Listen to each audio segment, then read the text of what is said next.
So hari ni first time aku lari sub 2. Tak pernah lari sub 2. So ada pacer yang betul-betul supportive macam Kuzu, Fatih. Tepuk-tepuk. Aku mental support. Oh. Let's go guys. Baik. Kalau korang tak sempat nak buang air, jangan risau. Kita ada masjid. Nak duha pun boleh. Kita dah KM ke 9.6. So, apa kelebihan? So, apa kelebihan kalau korang lari run cation berbanding korang lari untuk nak break PB? Betul. Kau boleh lari santai-santai je ni. Dia tak boleh rush-rush, relax. Relax. Ramai kawan-kawan, boleh borak-borak. Dia macam long run dengan 5,000 orang. Betul. Baik. Assalamualaikum je. Okay, alright.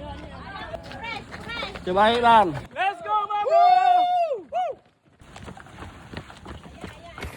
Okay kan, kita dah KM ke 17 bersama pack 159 kat belakang ni.